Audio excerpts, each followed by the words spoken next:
Video game remakes are fascinating to me, especially the new Asha in Monster World. And I'll get to why I think that is in a minute, but first, let's talk about what we've got here. Wonder Boy Asha in Monster World is a 2021 remake of Monster World 4, which was a Japanese-only release in 1994 on the Sega Megadrive. Much later, the original game got an English-translated release in 2012 for Virtual Console, Xbox Live Arcade, and PlayStation Network. The original sprite art and gameplay were unchanged, but the translation left a bit to be desired. It's hard to say whether that was intentional or not because it definitely feels like an authentic 1994 video game translation. It's interesting looking back on this game now because it was an action RPG with a very sprawling level layout. Certain areas are unreachable until acquiring specific abilities or items. Today, one might even call it a Metroidvania, although that term is thrown around quite a bit. This sprawling level layout was never easy to implement in a 2D environment, especially when forward-facing doors are involved. If you've ever played the Goonies 2 on the NES, you'll know exactly what I'm talking about here. Those freaking doors made whatever level layout you had imagined in your head to be completely challenged at every turn. But Monster World 4 made this all a bit more simple to understand by having forward and rear-facing doors. This way, level maps didn't need to be flipped depending on which side of the door you were on. So imagine now that you're tasked with creating a modern remake of this game. That's the part that I find fascinating. As a developer myself, I'm always trying to understand games from the developer's perspective. How would I improve this game? How would I handle a remake in this situation? And what do the customers expect? Should you remake the game in your own vision and conform to modern game design standards like we've seen with the Final Fantasy VII remake? Or should you stay faithful to the source material, even if that means adopting outdated video game mechanics? Well, in the case with the 2021 remake, the developers leaned mostly on the latter, to make a faithful recreation using 3D models in a 2.5D world, with some minor quality of life improvements. I think it's really interesting how they handled the doorways this time. They mostly function in the same way, but have a nicer layout and transitions that better communicate to the player what the level map actually looks like. I do like what they did with the temple area in the kingdom. It makes a lot more sense seeing it in a 3D environment now. I would imagine if you were to faithfully recreate in 3D the temple area exactly as it was in the original game, it would be an architectural disaster. So I do like the changes there. The new temple has these paths that you can follow into the background, foreground, and side to side. This feels much better and manages to stay faithful to the original game design. But it does seem a bit odd. You certainly wouldn't design a game to be like this if you were starting from scratch and had no source material. One other really weird change is also in the main kingdom. So in the classic game, you have elements of the background and foreground on the same visual plane since it's a 2D game. This means that you can jump on top of these crates and pots to get up onto the roof or just walk right in front of them. But now that the game is in this 2.5D perspective, it introduces some new challenges. So the way they did this is a bit strange. We can't jump directly onto the pots and crates because they're obviously a bit further into the background. So in order to do this, we have to enter the building and then exit from another door that is in line with the objects. But if we fall between the buildings now, we would be trapped. So they added these exit arrows.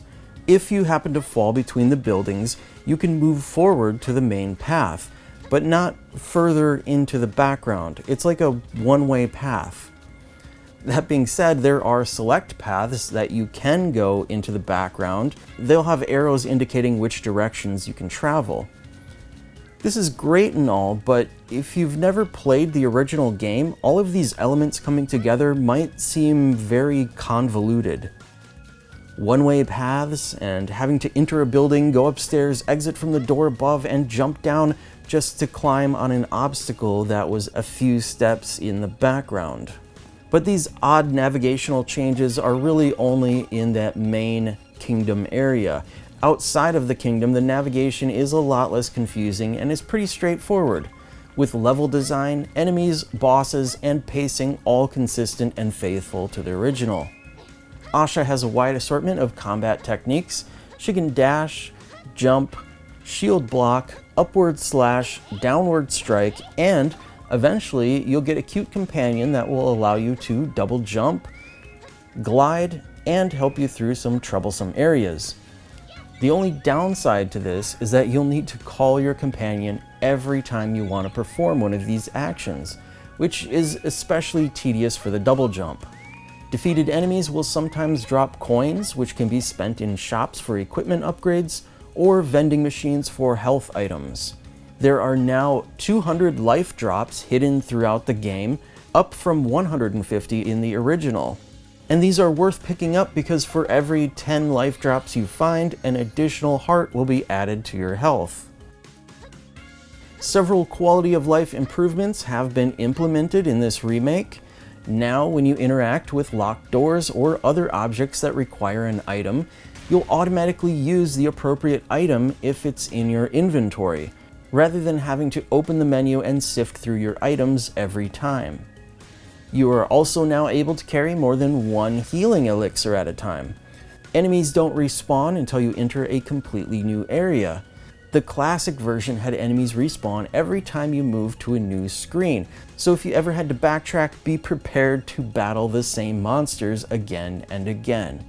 There's also an optional easy mode now, which will automatically pick up coins for you, but I did find that the normal difficulty was easy enough as it is.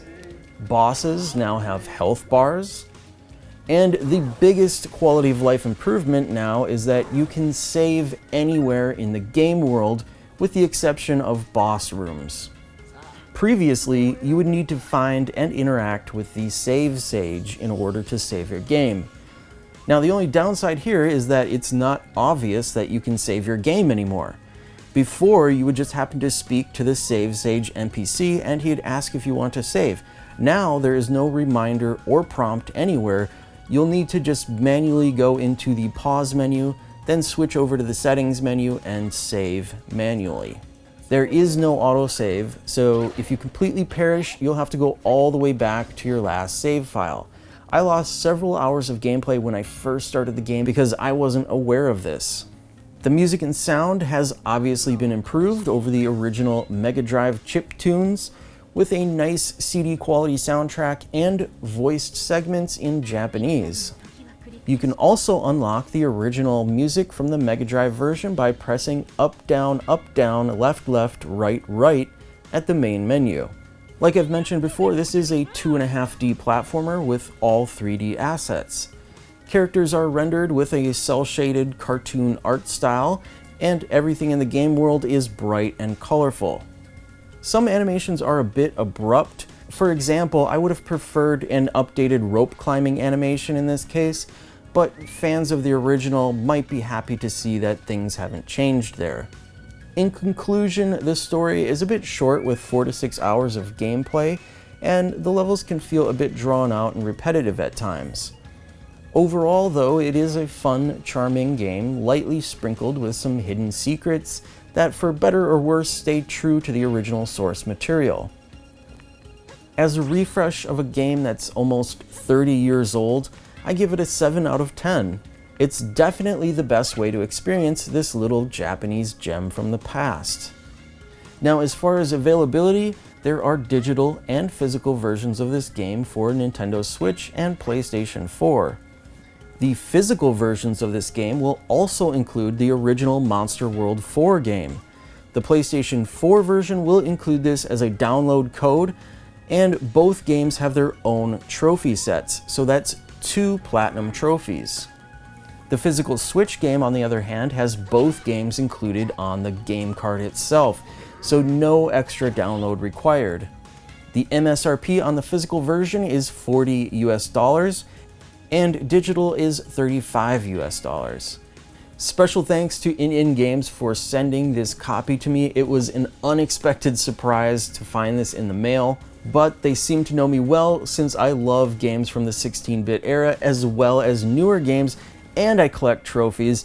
So to get all of that in one package like this is a real treat. And thanks to you guys, I got a lot of great advice in my last video for starting my Nintendo Switch collection. So thank you. Until next time, I will see you later.